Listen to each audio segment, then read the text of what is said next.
안녕하세요. 이상로의 텐텐베거입니다. 12월은 FOMC를 앞두고 1호 주도주 없이 박스권 장세가 이어집니다. 오늘도 강한 테마 장세 이어지는데요. 12월의 전략 와우넷 이상로 파트너와 세워가시죠. 어서 오세요. 네, 반갑습니다. 네, 반갑습니다. 첫 번째 체크 포인트는 역시나 블랙핑크 재계약 이슈입니다. 오늘 시장이 이것 때문에 정말 시끄러운데요. 네. YG엔터의 최대 아피를 지켜내면서 YG엔터 급등하고 있고 다른 엔터주들도 상승을 하고 있습니다. 사실 엔터주들이 한 가을부터 하락세를 지속하면서 마음고생한 분들이 꽤 있을 것 같거든요. 앞으로 전략은 어떻게 세워가면 좋을까요? 오늘 YG 엔터테인먼트 재계약 이슈가 있었고 사실 이제 이 블랙핑크의 유튜브 구독자가 9,200만 명입니다. 사실 1억 명을 돌파할 것이다라는 그런 기대감도 지금 시장에는 있는 상황들인데 일단은 이제 그 구독자를 9,200만 명을 모으고 있다라는 것은 그만큼 이제 여기에 이런 플랫폼 자체에 대한 활성화가 이루어지게 되었을 때 그에 따른 상당한 파급 효과가 크게 나타날 수밖에 없다라는 부분으로 우리가 해석을 해줘야 될 것 같습니다. 그래서 시장은 오늘 강하게 이제 급등 양상을 보이면서 YG 엔터테인먼트가 바닥에서 돌파되는 그런 양상들을 보이고 있는데, 다만 이제 기술적인 부분에서 우리가 해석을 한번 해본다면 그 위에 자리 자체가 현재 240선과 480선이라고 하는 장기평에 대한 부분 자체를 돌파를 해내야 되는 시점이기 때문에 그 부분에 대한 물량에 대한 소화 과정이 이루어지는 과정이라고 좀 판단을 해봐야 될 것 같고, 자 마찬가지로 지금 현재 JYP 엔터테인먼트가 최근에 박진영 씨가 10억 기부에 대한 이 이슈가 있었고 오늘도 다시 한번 JYP 엔터테인먼트 반등을 좀 붙이는 과정들입니다. 최근에 이런 엔터주들 같은 경우에는 주가에 대한 하락폭이 대단히 크게 나타났었습니다. 그럼에도 불구하고 12월 달 콘서트 매출 회복에 대한 기대감이 시장에 대한 긍정적인 작용을 하고 있다는 부분으로 볼 수 있고, 자 SM도 한번 같이 보도록 하겠습니다. SM 같은 경우에도 현재 오늘 시장에서 강하게 반등 양상을 좀 붙이는 모습들인데 현재는 이제 엔터주들이 바닥을 오늘부로 형성을 했기 때문에 저는 당분간은 반등세를 좀 더 붙일 수 있다고 보고, 추가적으로 조금 더 본다면 큐브 엔터테인먼트 잠시 한번 같이 보도록 하겠습니다. 자, 큐브 엔터테인먼트 같은 경우도 현재 바닥에 조금 벗어날 수 있는 위치적인 부분에 놓여 있는 과정들이거든요. 그러면 이번에 이 상승 자체가 단기적인 상승을 끝나지는 않을 것이라는 부분으로 해석을 해봐야 될 것 같습니다. 네, 엔터주 바닥 다졌기 때문에 당분간은 반등세 이어질 거란 전망해 주셨습니다. 두 번째 체크 포인트는요, 웹툰 활성화 국책기조 기대가 있는 웹툰 관련주입니다. 또 MBT가 11월 한 달 동안 꾸준히 올라오면서 흐름이 또 괜찮더라고요. 한번 살펴볼까요? 네, 여기 한 두 가지 정도 이슈를 한번 봐야 될 것 같아요. 첫 번째 같은 경우는 이제 정부에서 이런 웹툰 관련된 부분에 상당한 지원이 이루어질 것이라는 부분이고, 또 한 가지는 이제 그 트위치라고 하는 이제 개인 방송을 전문적으로 스트리밍하는 서비스가 이번에 철수한다는 얘기를 했거든요. 아프리카 TV와 좀 비슷한 그런. 네, 맞습니다. 거죠? 그 아프리카 TV가 오늘 급등 양상을 보이는 것도 그에 따른 부분이라고 봐야 될 것 같고, 그리고 또 한 가지는 이제 MBT가 네이버의 게임 스트리밍 서비스에 대한 시스템을 구축하는 기업이 또 MBT입니다. 그래서 오늘 MBT가 또 강세를 보이는 모습들, 그리고 거기에 따른 부분에서 웹툰 관련주들도 함께 움직임이 나타나고 있습니다. 이 웹툰 관련주들이 움직이는 것은 결국 이제 이 웹툰에 대한 IP를 이용해서 우리가 최근에 이제 게임화가 많이 이루어지고 있거든요. 그래서 이런 게임 스트리밍이 활성화되었을 때는 다시 한번 이런 웹툰 관련된 기업들이 이런 지적재산권에 대한 부분이 재부각될 수 있다라는 기대감이 작용하는 것으로 봐야 될 것 같습니다. 자, 우선은 이제 우리가 MBT 한번 같이 보도록 하겠습니다. MBT 같은 경우에도 현재 장기평에 대한 부분을 지지를 밟고 돌려내는 흐름들인데 윗꼬리가 꾸준하게 달리고는 있지만 그래도 현재에 대한 흐름 자체가 나쁘지 않기 때문에 저는 많은 선까지는 충분히 추가적인 상승이 가능할 것이라는 말씀을 함께 드리고요.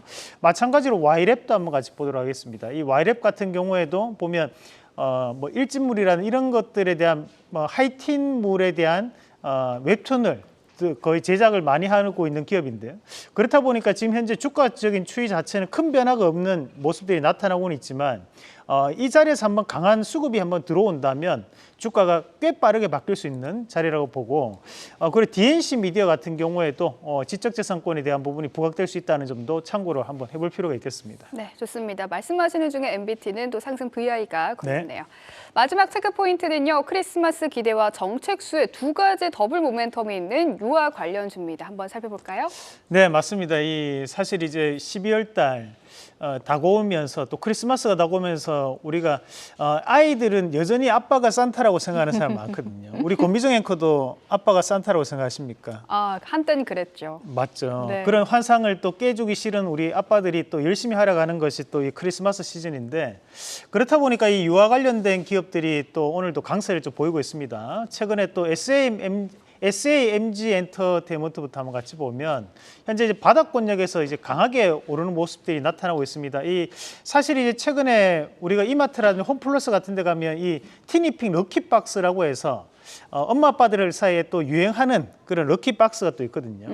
그렇다 보니까 이 SAMG 엔터테인먼트 같은 경우에는 다시 한 번 더 이런 티니핑 효과로 인한 오늘 급등 양상이 좀 보이고 있다라고 좀 봐야 될 것 같고, 마찬가지로 앞서 화면에 나왔던 것이 토박스 코리아 신발들입니다. 그 백화점에 가면 이 토박스 코리아라고 해서 어린아이들 캐릭터에 대한 부분을 전문적으로 모아놓은 유통 신발이라든지 용품들에 대한 유통을 하는 기업이 토박스 코리아인데, 이런 기업들도 현재는 주가적인 부분에서의 변화 가능성을 좀 더 높게 판단할 수 있는 부분이고요.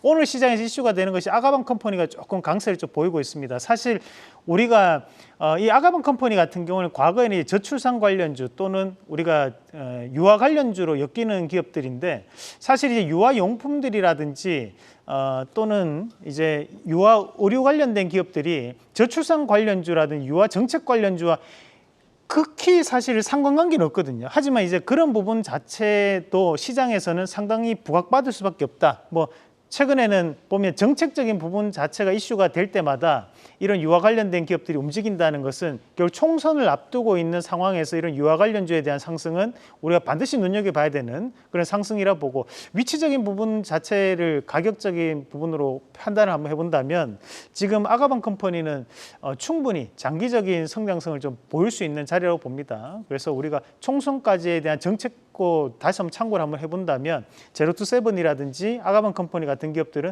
반드시 한번 더 눈여겨볼 수 있는 전략으로 말씀드리겠습니다. 네, 정책 관련주로 엮일 수 있는 종목들 알아봤습니다. 어제 원픽이 한국파마였는데요. 네. 소개하신 후에 급등이 나오면서 상승 VI가 발동됐고요. 방송 후 1시간 뒤에는 상한가가 걸리면서 상한가로 마감을 했습니다. 아, 너무 좋아서 이제 전략이 필요해 보입니다. 왜냐하면 네. 급등을 했기 때문에 또 변동성에 좀 주의가 필요하지 않을까라는 마음도 드는데, 전략은요?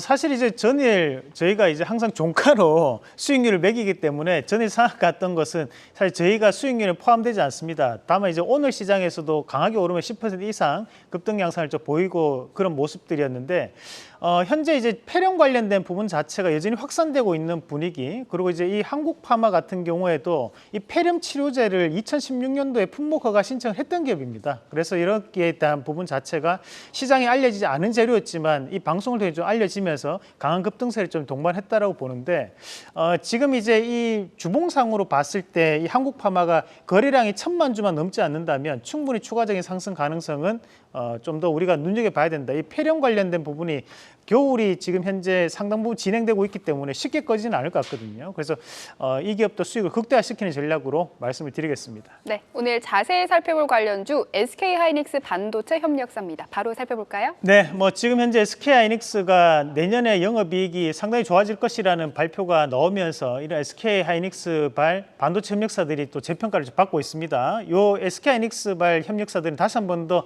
꼭 여러분들이 별표를 쳐놓으셨다가 꼭 보셔야 되는 기업들이라고 보고, 우선은 여기에서 우리도 이 공정별로 많이 했습니다. 우리가 앞서서 주성 엔지니어링이라든지 또는 DIT 같은 기업들은 주가가 대단히 크게 상승하는 모습들도 나타났었고, 최근 들어서 유진테크가 주가 조금 빠졌는데 이런 것들은 또 다시 한번 반등이 좀 넣을 수 있는 기업이고요. KC텍이 거래량이 조금 없긴 하지만 이 기업이 보면 2022년도에는 삼성전자와 관계가 또 부각되는 기업이기도 했습니다. 그래서 이런 기업들은 반드시 좀 체크를 한번 해보시면 좋을 것 같고, 오픈엣지 테크놀로지는 시스템 반도체 관련해서 최근에 온디바이스 AI 얘기가 나오고 있기 때문에 이런 기업들도 SK하이닉스에 일했던 엔지니어들이 많이 들어갔거든요. 이런 것들 참고를 하시면 좋을 것 같고요. 다음 그림 한번 같이 보겠습니다. 자, 다음 그림 보시면 소재별로 봤을 때 이제 우리가 여기에 있는 기업들 뭐 QRT라든지 KNJ 뭐 이런 것들 소모품에 대한 부분들이니까 체크를 한번 해보실 필요가 있고, 기술 혁신 기업이라고 해서 SK하이닉스가 지정하는 기업들이 있습니다.